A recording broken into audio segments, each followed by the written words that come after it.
Hello guys, welcome to my YouTube channel. आज के इस वीडियो में हम फिर देखेंगे, जैसा कि देख रहे थे करंट इलेक्ट्रिसिटी, तो उसी को आगे हम कैरी ऑन करेंगे। और ये आपका क्वेश्चन 5 मार्क्स का है।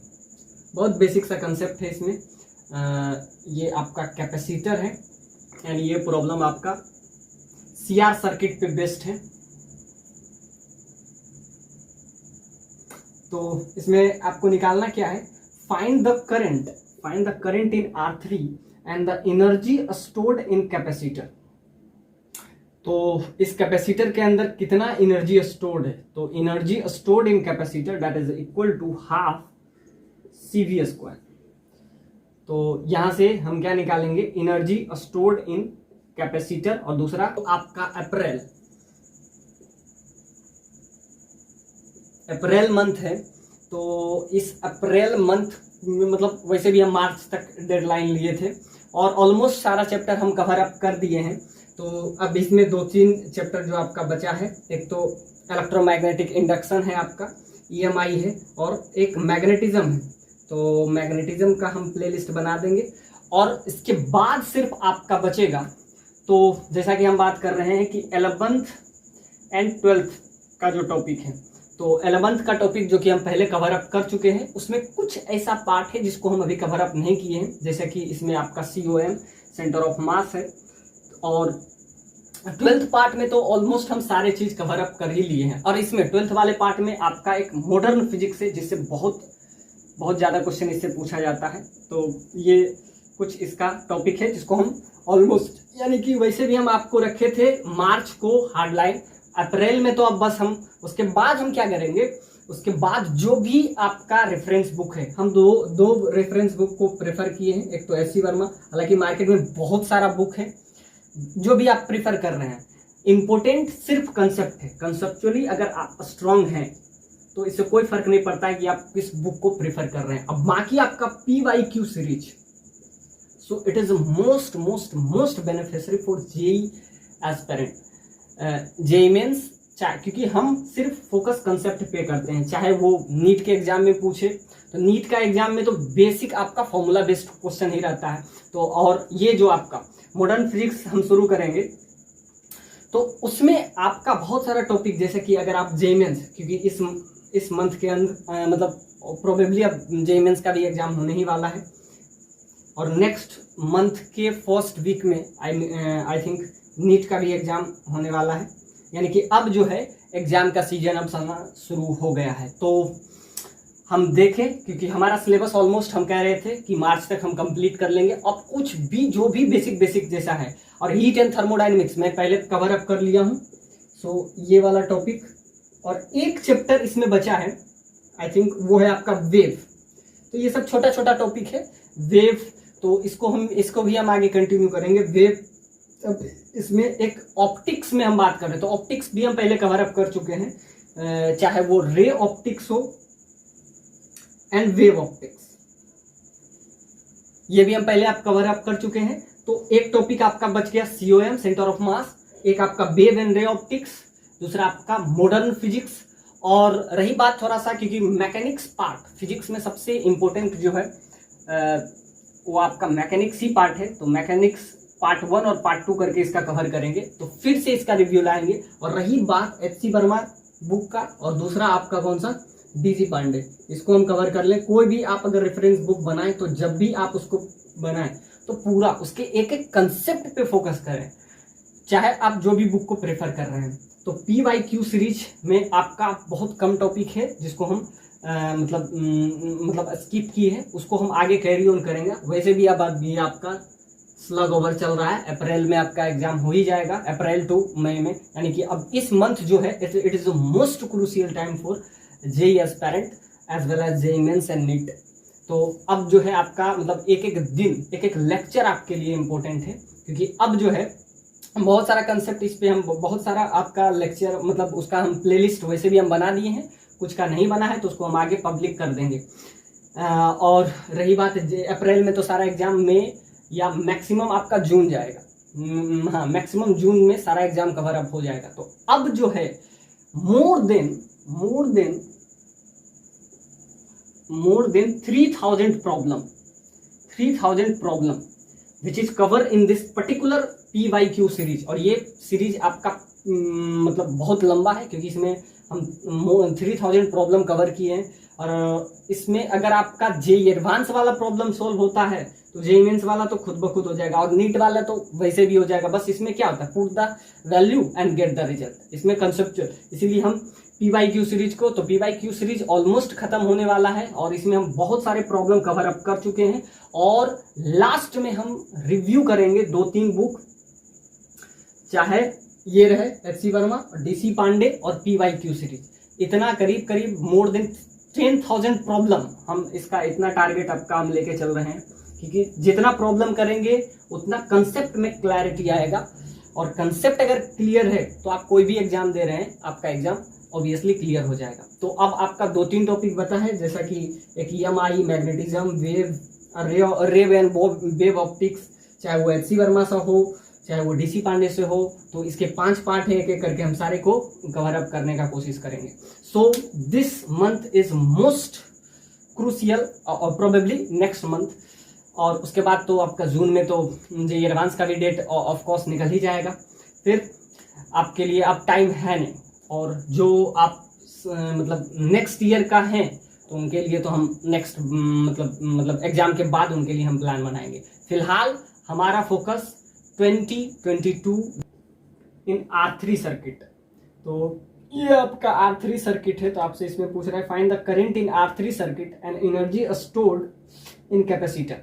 तो इसके लिए हमको क्या क्या निकालना पड़ेगा, तो इसमें वापस से हर बार की तरह जैसा कि करंट इलेक्ट्रिसिटी में हम यूज करते हैं लूप लॉ और किरचॉफ लॉ।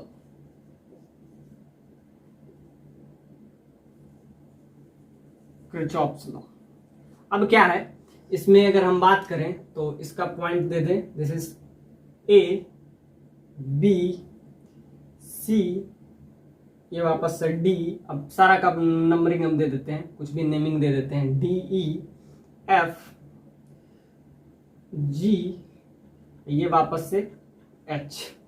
अब हम क्या करेंगे, फाइंड द करंट। तो करंट निकालना है आपको R3 सर्किट। तो R3 यहां पे कहां है, this is R1 R2 R4 और R3 में करंट चाहिए आपको। अब ध्यान से देखिए, इसमें जो करंट होगा वो क्या हो जाएगा, I1 प्लस I2। अब ध्यान से देखिए, इसमें जो यहां से करंट निकला इस सेल से, तो इस सेल से निकला आपका क्या है I2, यहां से I2 गया, वो ऊपर से क्या आया। अब ध्यान से देखिए कितना सेल है आपका, 1 2 3 सेल है।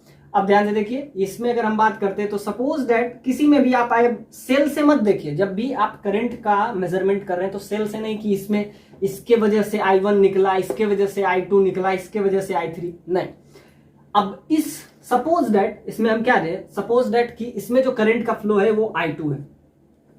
अब I2 से करंट यहां पे पहुंचा, अब इधर से जो करंट आ रहा है ऊपर से, वो करंट आपका क्या है, I1 है। तो इधर से जो करंट था वो I2 था, इधर से आपका करंट I1 है। अब दोनों करंट मिक्स हो गया, सो that is I1 plus I2। अब इधर I1 प्लस I2 है, इधर सारा करंट गया I2, अब इधर चला गया वापस से I1, तो इसमें I1 गया, और इधर से वापस क्या है I2। अब ध्यान से देखिए, I2 गया है तो I2 वापस भी आएगा, तो यहां पे आपका आ गया I2। अब इसमें हम क्या यूज करेंगे, सिंपली हम लूप लॉ यूज करेंगे। आप ध्यान से देखिए, इसमें हम किए क्या, इसमें करंट का जो फ्लो है वो I2 है, इसमें जो करंट का फ्लो है वो आपका I1 है।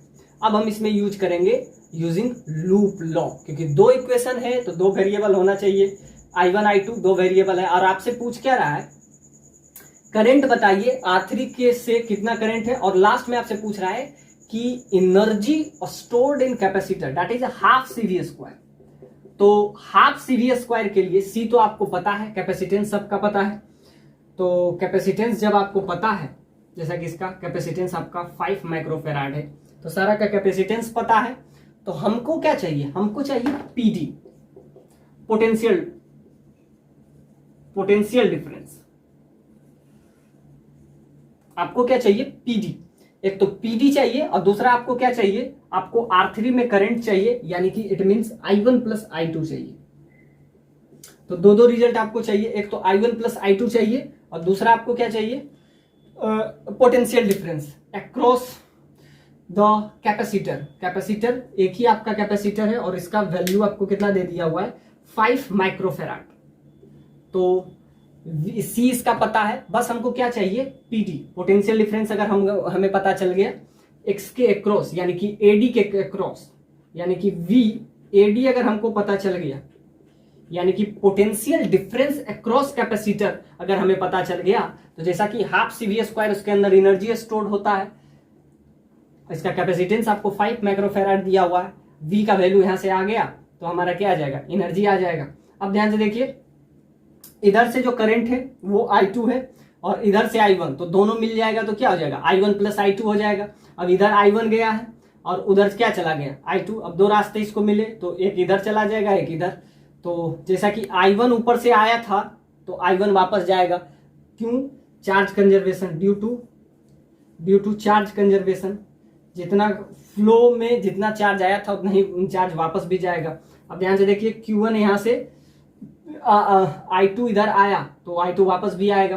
तो यहां से आपका क्या आ गया, सिंपली इस टाइप से अब हम क्या यूज करेंगे, सिंपली लूप लॉ अब लगा देते हैं, दो इक्वेशन दो वेरिएबल, I का वैल्यू आ जाएगा तो PD का वैल्यू आ जाएगा, यानी पोटेंशियल डिफरेंस का वैल्यू।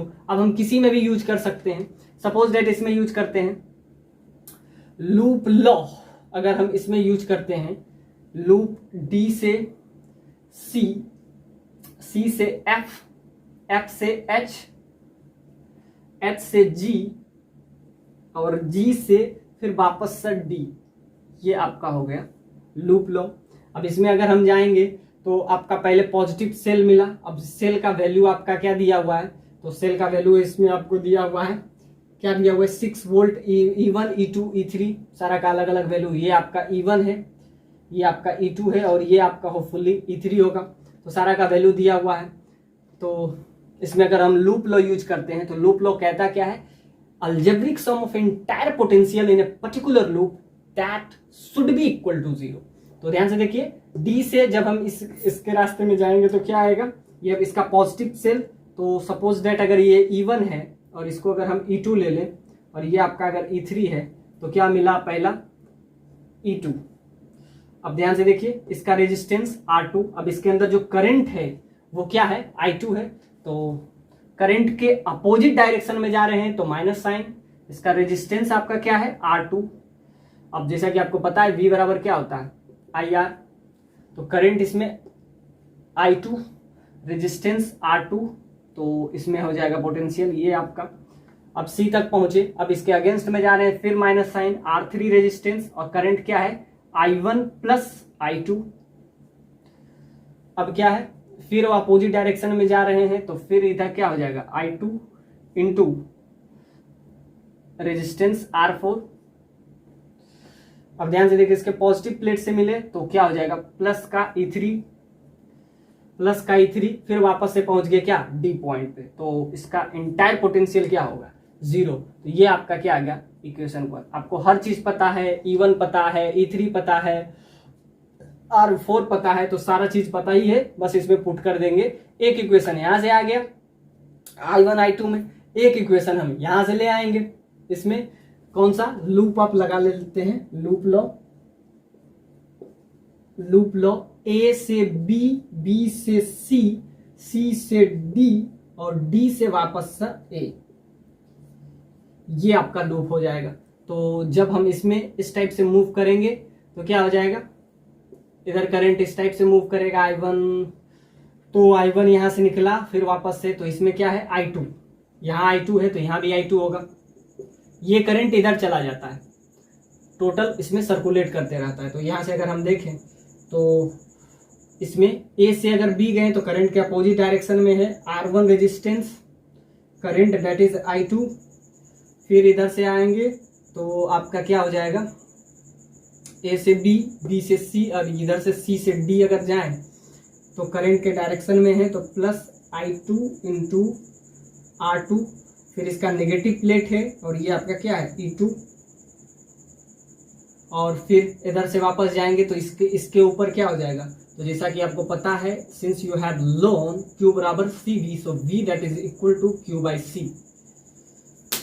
तो यहां से आपका आ जाएगा इस पे चार्ज, तो इस पे चार्ज आपका क्या आ जाएगा, सपोज दैट Q बराबर CV, तो इस पे अगर हम चार्ज देखें तो सपोज दैट इस पे चार्ज आपका Q है, कैपेसिटेंस आपका 5 है, दैट इज इक्वल टू 0।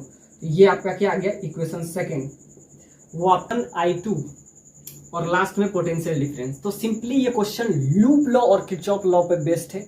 बस दो लूप में घूम जाइए, दोनों से I1 I2 का वैल्यू आ जाएगा, और I1 I2 का वैल्यू आ जाएगा जैसा कि आपको पता है Q बराबर CV, तो इसके बीच का हमको पोटेंशियल भी आ जाएगा। तो यहां पे अगर हम देखें, इसमें टाइम आपको नहीं दिया हुआ है कि t इक्वल टू 0 पे निकालना है या आफ्टर इट गेटिंग इस स्टेडी स्टेट, यानी टाइम यहाँ पे नहीं दिया हुआ है। तो एक इक्वेशन ये है। तो इस इक्वेशन में अगर हम देखें तो क्या है, अगर एक लूप ये लूप B E F फिर C फिर लास्ट में फिर वापस से B, यानी B to B। अब इसमें अगर हम मूव करें तो इसका नेगेटिव टर्मिनल से मिले, यानी कि -6 वोल्ट। अब यहाँ पे पहुंचे तो करंट इसके अंदर क्या है, plus I1 into I2, current के डायरेक्शन में है तो क्या हो जाएगा, प्लस का साइन। और ये आपका R3 का वैल्यू क्या दिया हुआ है, सो R3 का वैल्यू आपको दे दिया हुआ है, that is 4, that is equal to 0। और वैसे भी लूप लॉ क्या कहता है, all the algebraic sum of a entire potential in a particular loop that should be equal to 0। तो ये आपका आ गया। तो ये आपका इक्वेशन फर्स्ट और इक्वेशन सेकंड, क्योंकि अगर इसमें हम घूम जाए, जैसा कि इस वाले में हम यूज किए हैं ABCD और फिर वापस से, तो इसके बीच का हमको चार्ज भी तो पता नहीं है, 3 इक्वेशन हो जाएगा ना, हमको चार्ज भी नहीं पता नहीं है। तो हम क्या करेंगे, हम 2 चीज लगा सकते हैं। अगर I1 I2 का वैल्यू आ गया, लास्ट में हमको क्या निकालना है, पोटेंशियल अक्रॉस दिस कैपेसिटर। और अगर हमको पोटेंशियल अक्रॉस दिस कैपेसिटर निकालना है तो हम क्या कर सकते हैं, एक तो डायरेक्टली आएंगे, अगर हमको चार्ज पता है तो भी आ सकते हैं, लेकिन अगर हमको चार्ज नहीं पता है तो हम क्या करेंगे, तो वो हम इस टाइप से भी घूमे। यहाँ जाने का 2 रास्ता, एक तो इस वे से आ सकते हैं क्योंकि पोटेंशियल इसका भी वही होगा जो इसका होगा। तो एक इक्वेशन तो आपका ये आ गया। इसको अगर हम इजी करें तो 6 दैट इज इक्वल टू, इधर राइट साइड जा जाएगा और ये आपका क्या हो जाएगा, 4 टाइम्स I1 प्लस I2। तो यहां से आपका क्या आ जाएगा, 3/2 that is equal to I1 plus I2। अब अगर हम बात करें इसका D से C, C से F, F से H, H से G और G से वापस से D, तो इसमें क्या मिलेगा, -2 वोल्ट। इसका आपको ये आपका टर्मिनल मिलेगा। अब करंट के अगेंस्ट जा रहे हैं, सो -2 ओम इंटू करंट इसमें क्या मूव कर रहा है, दैट इज I2। अब कहाँ तक पहुंचे, यहाँ तक। अब इसमें क्या है, इसका आपका 4 ओम दिया हुआ है और ये क्या हो जाएगा, I1 प्लस I2। अब यहाँ तक पहुंचे, अब करंट के अपोजिट डायरेक्शन में जा रहे हैं तो -3 ओम इंटू I2। अब यहाँ पे पहुंचे, इसका positive terminal that is +3 volt. अब फिर वापस से उसी पॉइंट पे पहुंचे, तो all the algebraic sum of entire potential in a particular loop that should be equal to 0। तो ध्यान से देखिए, एक इक्वेशन आपका ये आया, ये इक्वेशन आपका let me check, R3 is 4 ohm, of course this is 4 ohm. तो क्या हो गया कि जब हम करंट के डायरेक्शन में जाते हैं, सो डायरेक्शन में अगर हम जाएंगे यानी कि टेकन एज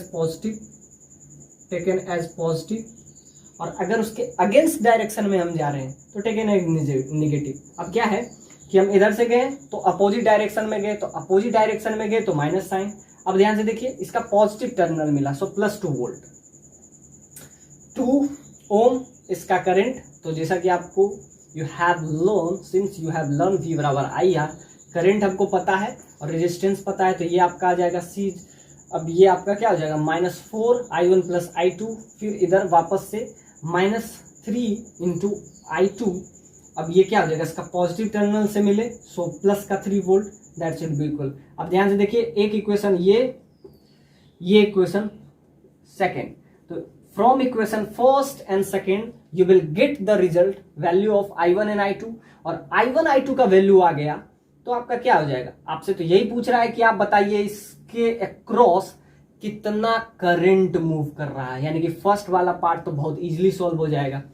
और ध्यान से देखिए, एक इक्वेशन आप ये भी ला रहे थे कि Q/5, लेकिन आपको ये तो नहीं पता है ना कि इस पे चार्ज कितना है, ये भी तो नहीं पता है। इक्वेशन क्या हो जाएगा, आपको क्या क्या अननोन हो गया, अननोन आपका I1 है, I2 है और चार्ज हो जाएगा।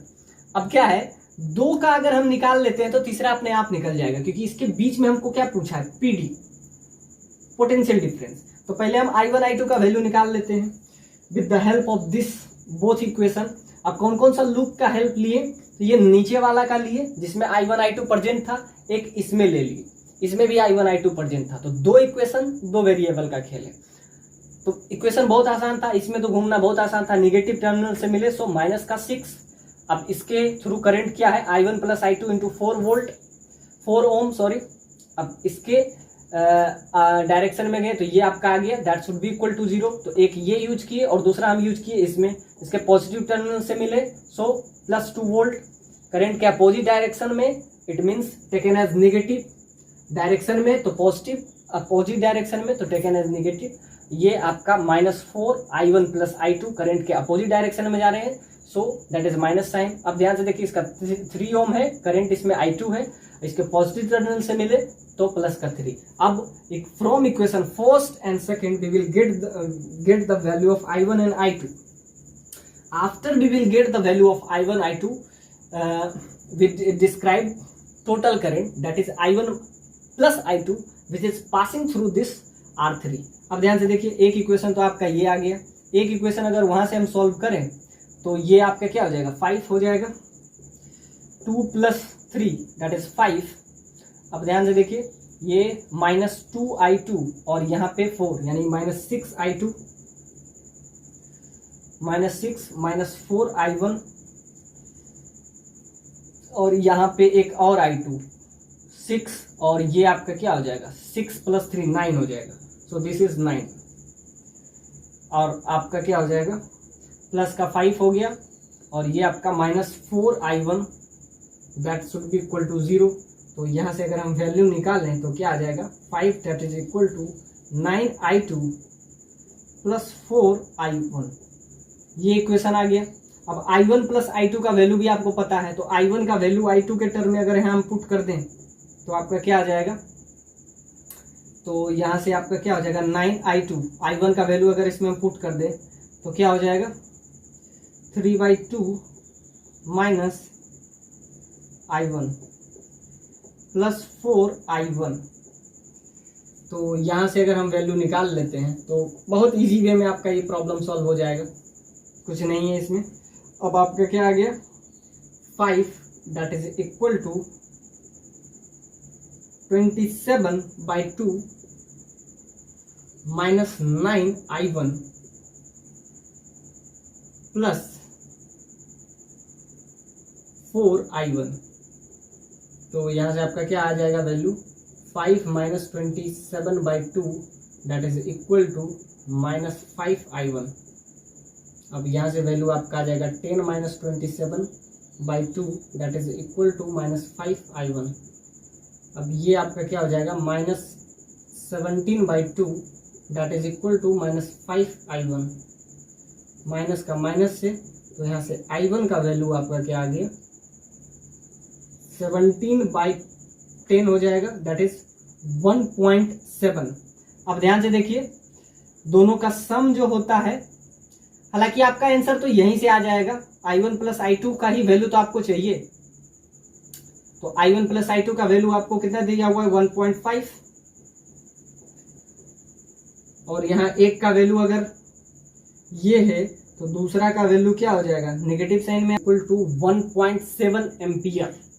तो I1 का वैल्यू आपका क्या आ गया, 1.7 एम्पियर। अब ध्यान से देखिए, जैसा कि यहाँ पे गिवन है I1 प्लस I2, तो I2 का वैल्यू क्या हो जाएगा, सिंपल सा बात है, I2 का वैल्यू हो जाएगा 1.5, I1 का वैल्यू क्या है 1.7 एम्पियर प्लस I2, तो यहाँ से आपका वैल्यू क्या आ जाएगा I1 प्लस I2, तो यहाँ से आपका क्या हो जाएगा I2 का वैल्यू आपका आ जाएगा -0.2 एम्पियर, तो I2 का वैल्यू यहाँ से आपका आ जाएगा 0.2 एम्पियर, I2 का वैल्यू आपका आ गया 0.2 एम्पियर और I1 का क्या है 1.7 एम्पियर, तो यहाँ से आपका वैल्यू आ गया I1 का 1.7 एम्पियर, I2 का वैल्यू आपका आ गया 0.2 एम्पियर। और यही आपसे पूछा था, हालांकि आपका आंसर तो यही से आ गया था I1 plus I2 that is 1.5, लेकिन फिर भी हम I1 I2 तो निकाले हैं। अब या तो चार्ज आपको पता है तो आप निकाल सकते हैं, अब हम चार्ज का क्या जरूरत है, हमको क्या निकालना है PD, potential difference across A and D। अब आपका दो इक्वेशन, दो वेरिएबल, अब यहाँ पे थोड़ा सा हम इसमें यूज कर सकते हैं, A से B अगर जाएंगे तो एक ही रास्ता ये है, तो ये रास्ता है, I1 भी आपको पता है, I2 भी पता है। अब बस यहाँ से हम क्या निकाल लेंगे पोटेंशियल डिफरेंस, और पोटेंशियल डिफरेंस अगर आपको पता चल गया तो क्या आ जाएगा आपका PD आ गया, तो हम वहां से एनर्जी भी निकाल लेंगे। तो ये क्वेश्चन बहुत बेसिक सा क्वेश्चन है। हाँ, इसमें एक चीज बहुत इंपॉर्टेंट है, आप किसी को भी I1 ले सकते हैं, किसी को भी I2 ले सकते हैं। किरचॉफ लॉ या लूप लॉ का ये सबसे मतलब क्या समझे बेसिक प्रिंसिपल है, आप किसी को भी मतलब I1 I2 ले लें। हम क्या किए इस क्वेश्चन में, सिंपल है, इसमें हम I2 ले लिए। सपोज दैट इधर से जो आया वो I1 था, तो इधर से जो गया वो I2 था, इधर से आया I1, तो दोनों मिल गया I1 प्लस I2।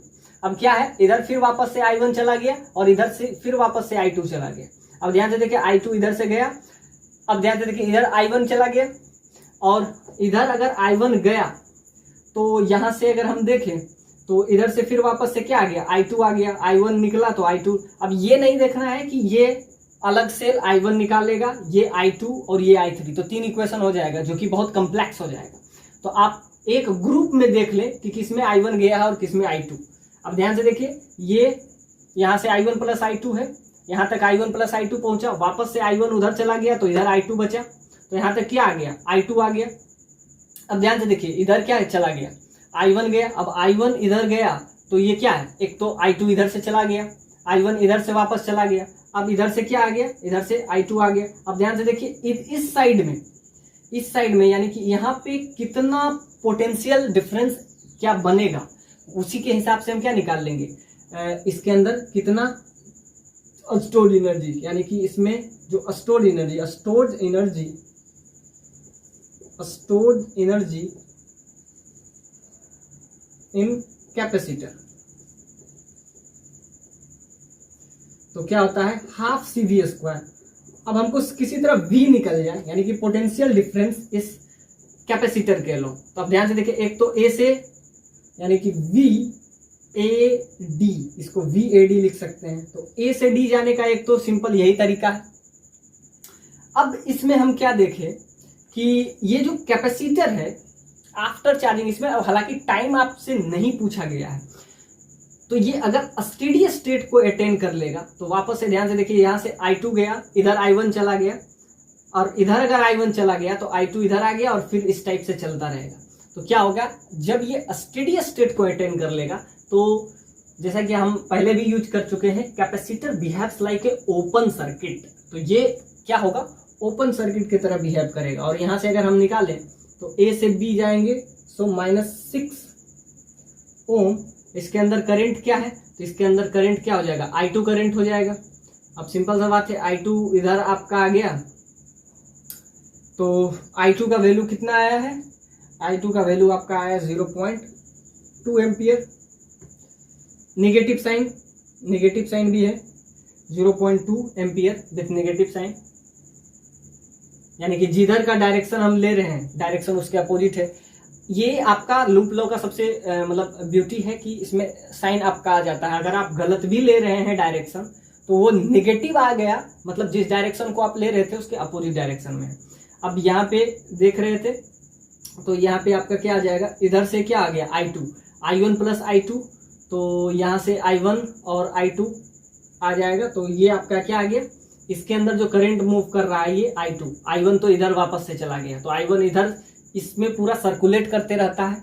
अब ध्यान से देखिए, तो यहाँ से आपका क्या आ जाएगा, ये यहाँ तक पहुंचे, फिर इधर से आपका क्या आ गया, ये वाला, तो करंट के डायरेक्शन में है तो +2 ओम, और इसके अंदर करंट क्या है, वही वापस से I2 दैट इज 0.2, और इसका क्या आ गया, negative terminal that is -2 volt. अब ध्यान से देखिए, यहाँ से आपका क्या आ जाएगा, PD का वैल्यू आपका आ जाएगा, पोटेंशियल डिफरेंस, तो यहाँ से आपका क्या हो जाएगा, ये आपका आ जाएगा 1.2, तो ये आपका 1.2 आ गया, तो ये आपका 1.2, ये आपका आ जाएगा 0.4 -2, तो ये आपका क्या आ जाएगा, सिंपली यहाँ से वैल्यू आपका आ जाएगा 1.6 -2, तो ये आपका क्या आ जाएगा 2.0 यानी 20, तो 0.4 आ जाएगा।